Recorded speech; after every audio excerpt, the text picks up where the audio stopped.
So I'm sure there's got to be a lot of questions. Yes, John. Can we use that mic? Okay, good. John Koshak, EMCP. So, starting off with the premise of unintended consequence.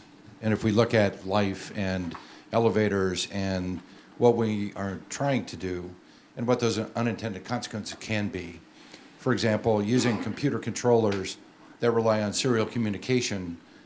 If you lose serial communication and the doors are closing and you try to reopen it and there's no communication, they will hit somebody. Unintended consequence.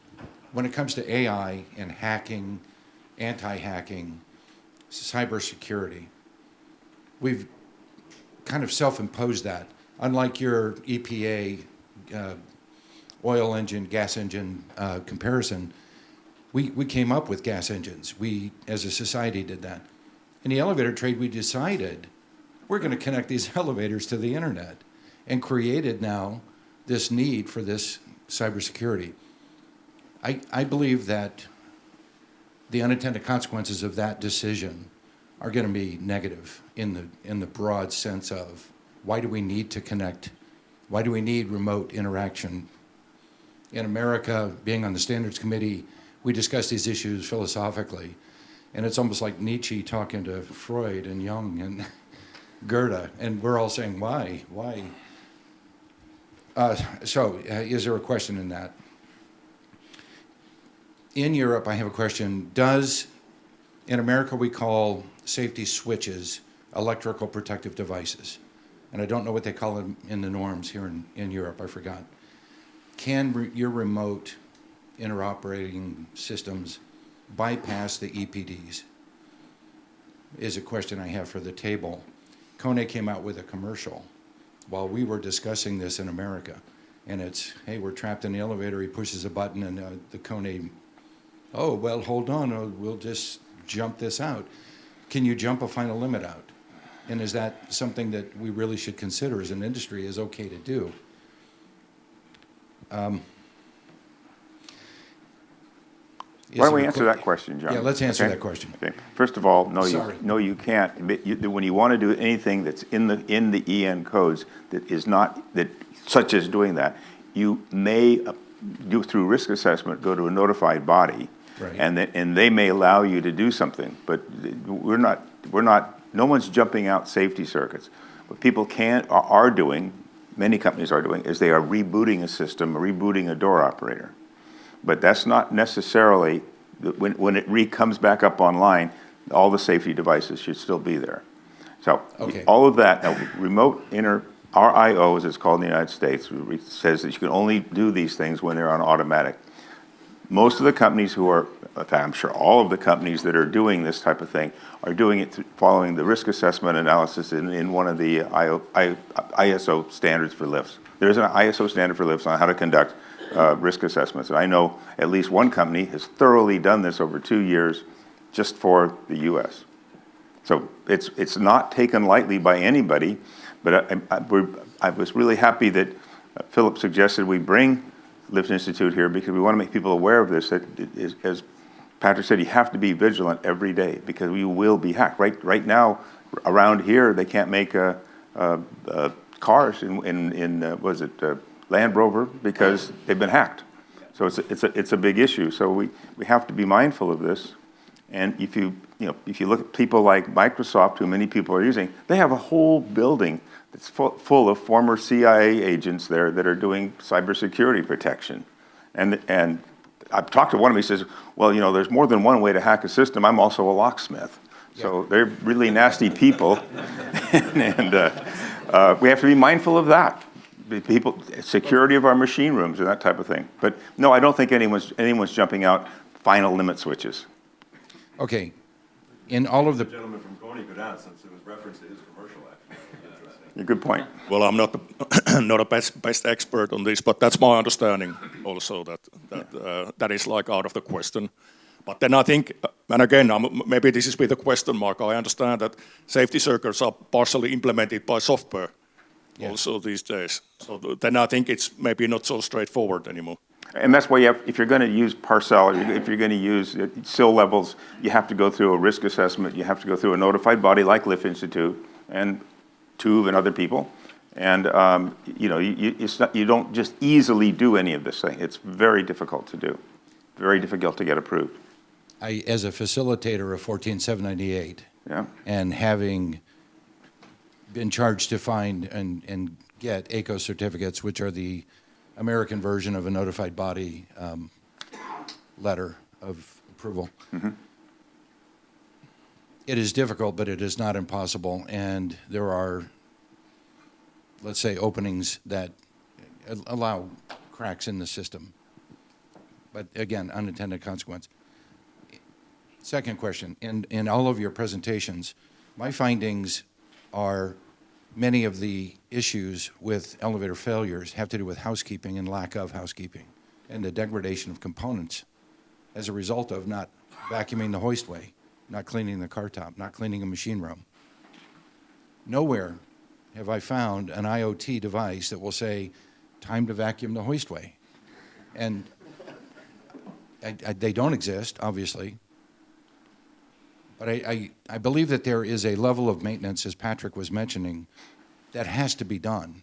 And it has to be done based on the environment and the condition of the equipment. And I would like, how do you guys think about housekeeping? And is it different in Europe, I hope so, than it is in the US? Yeah, let me say a few words there. It's quite funny. I'm based in Hong Kong, and we look after the whole Asia Pacific. So from one country to the other, if I look at, say, Thailand, where you could actually eat off the machine room floor, with the cleanliness, they're all epoxy glazed machine room floors, and the newer buildings, it's quite amazing. And then you go to Jakarta, and there's no way, you'd want to eat in that machine room floor. So I think, again, so there's the social issue there, there's the different countries, but maintenance and cleaning is part of the normal maintenance. And generally here, it's our customers that see if we're maintaining our machine rooms based on the cleanliness, and they're visiting the machine rooms, and we get reports that machine rooms are messy, or there's too much dust, or if you get rouging from ropes or something like that. I mean, these are things that I think is just general to the industry. And back on your question about the safety chain or the safety line, there's no way this is being breached at all. The information that we get from the system is amazing. It just tells us exactly what contact opened, and we can give that information to the technician. So when he arrives at site, he doesn't have to measure the whole safety chain. He knows it's the governor tension device in the pit, because that has an ID, that contact, and so we can tell the technician already exactly what contact in the safety chain is open. That's the beauty, but there's no bridging of whatsoever. This is definitely what happened. Good. And by the way, in past presentations here, I've made several on IoT, and I've always said, you will never replace oiling, greasing, and cleaning. You're always going to need people to do that, and that won't go away. That can't be done remotely. So is there any other? I can decide, actually there is data today that will tell when you need to address cleanliness in the equipment. Yeah. As well as not, and we always talk about dirt or debris, but we also should be talking about moisture. And so, monitoring humidity, using barometer technology, using your vibration sensors and different things, you can actually say when you need to clean and where you need to clean in the system. This idea that somehow periodically going in and sweeping the floor results in maintenance is quite honestly also bullshit. It's when we had nothing but analog and we just had our own eyes, sweeping the floor gave us a chance to see if there was other debris and what that debris was coming from within the system. Yeah. Today, if you're really monitoring the system and also looking at the data from a prediction base, you can eliminate the need to have that visual sweeping base done. But yes, you still have times, and there's components you have to oil, you have to grease, you have to clean. But it clearly shows based on the usage, based on and again, get back to the other side is, we've had times in our history as an industry where because we said periodically you have to do this, and every time we went, we greased something that was also really bad. And we weren't using the right materials to grease. All of that shows up in regards to the signature behavior of what's going on in that device when you're doing it on a real-time data at the source monitoring. And I mean, I can say, I know for a fact Henning has a lot of experience in that particular space. And so there's different ways to go about it. But I think we do have to get away from this, well, we have to be there every month just because this is what we should do. It still comes back to the life cycle of the product, the use of the product, the environment the product's in. I've seen exceptionally clean machine rooms and clean hoistways in Asia and still had a completely terrible performing lift, even though it was spotless clean. So I think it does come back that there are specific ways to monitor this and to look at, and especially moisture. I will highlight, definitely. Moisture, water in the pit, things like that can be monitored. Somebody else have a question? Yes. Just come in.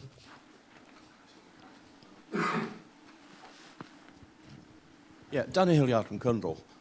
Just all, specifically for the lift contractors, you all seem to have the same aim in gathering the data, using the data, processing that data to allow your maintenance processes to actually be more straightforward and more efficient for yourself. But inherently, if you're not maintaining your own piece of equipment, that functionality that you've built in disappears. So what plans are there for actually sharing that data, bringing that together, so a client, a user, an owner of a portfolio of lifts can actually still gain the benefit from all that functionality that you've built in, but you don't speak to each other, you don't share data, you don't share information, you don't allow a third party to come in and actually still have that functionality. And I think that's what needs to come together for what you've got your aims here to actually work and benefit everybody. Go ahead. So I can't answer for these guys, but certainly from the independent market, I think it's becoming much more open.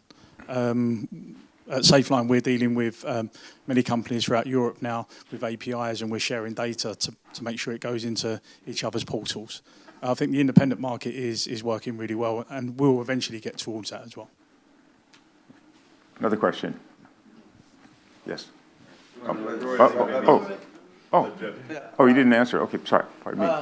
So I'll address that in a way where it's actually the biggest challenge we have. So we all have apps, we all have dashboards, we're all trying to find that efficiency, right? I think the biggest challenge is delivery, right? That we all face, right? How do I get my technician to actually do the insights that I'm giving them, right? So we can do pattern recognition to where we know, I won't say 100%, 99.9%, this is what's wrong with that elevator, and here's everything you need to do that work to accomplish the task, right? And yet he'll go there, see it, and put ROA on a ticket and leave, right? A week later, elevator goes down again, right? So I think that is, as an industry, our biggest challenge is, and I'll actually call it digital illiteracy, really, is, and it comes back to trust and knowledge about what we're trying to achieve, right? Because customers do have a lot of these insights, right? We have dashboards for them. They have all this information. But are we delivering it in a way that they can consume it, right? I think that's a challenge that is still a huge challenge for everybody here. So being able to get your message across and really truly transform the people that are trying to do the work is our challenge today, right? It's not, technology is a challenge, and there's that piece of it, but getting it to the people that need to consume it in a way that they can consume it is the challenge. For me, I can look at it and go, I know exactly what the problem is. I can use this, I can do it, right? But the technicians that I've known for years have a hard time still, right? So it's how to get that bridge crossed, right? And build it in a way that everybody can consume it. So that is the biggest challenge, 100%. You're absolutely right. So. I would like to add that from a European standpoint, the European Data Act will actually obligate companies to share data. And that's something which is coming up. It's slow, but it will be there. But not pricing data.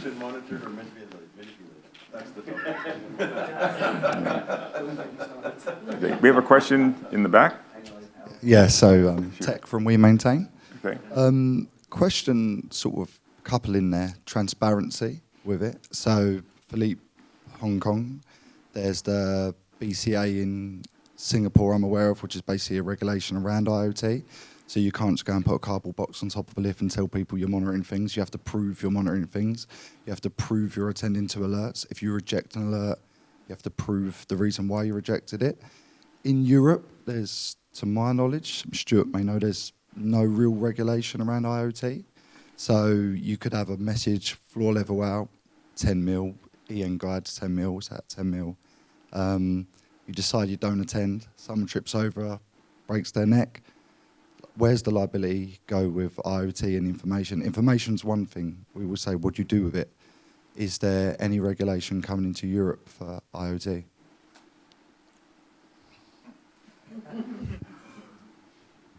So,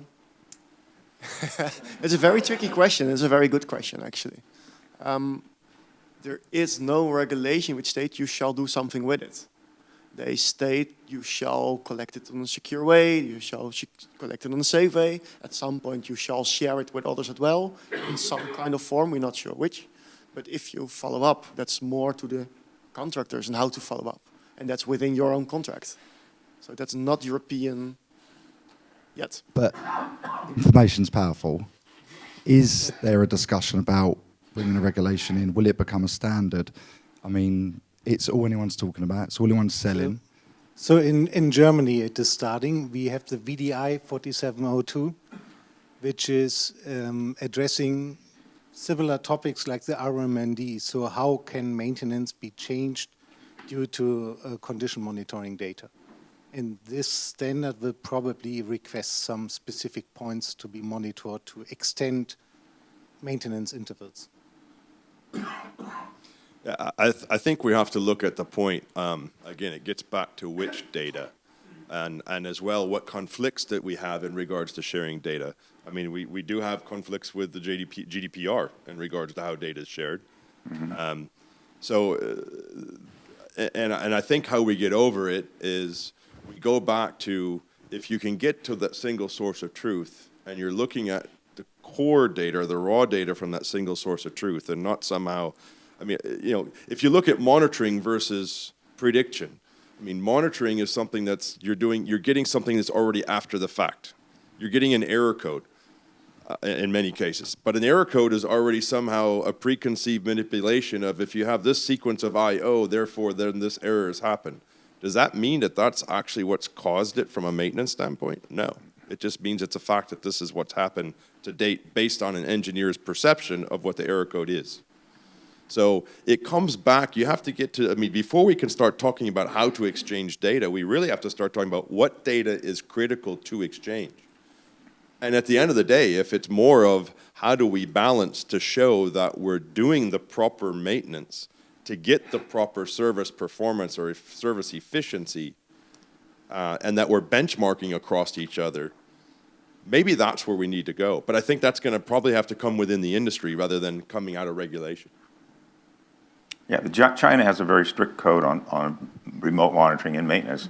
It's very Orwellian, and it's probably something you wouldn't be able to enforce in the Western democracies. But it forces transparency. I actually think it's kind of a nice code, but if we do it voluntarily, it would be one thing. But yeah. One last question. Yeah. Somebody else has one. Let's let someone else. We can have questions afterward at lunch. So. Okay. Yeah. There's one person in the back there, but and it is lunchtime. So.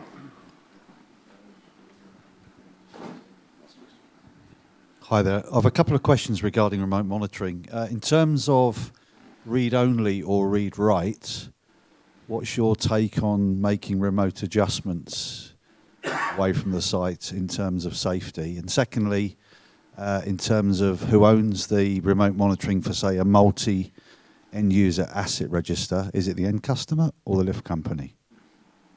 Who wants to answer the first question?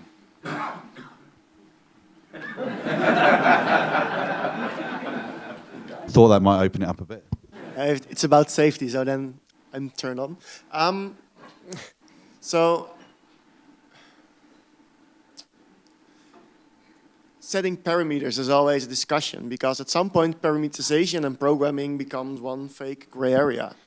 So if you look at code perspective, every safety parameter you shall not touch. But some person, he's not here, stated code compliance does not mean safety and vice versa.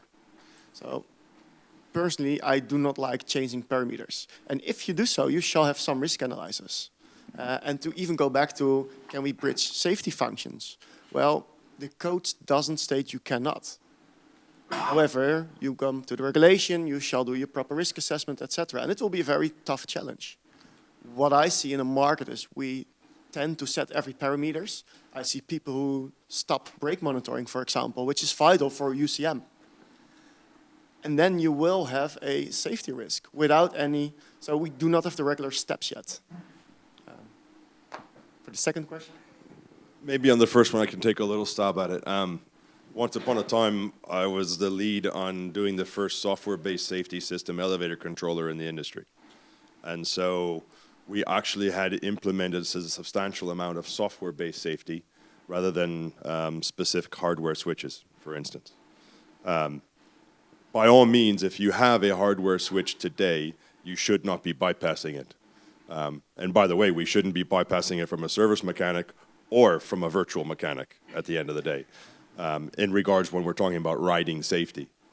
So, but I think when you get into talking about adjusting parameters, today we somehow trust a semi-trained field professional to go into a product that maybe he's only encountered once or twice in his service experience and make adjustments to that product in parameters such as speeds.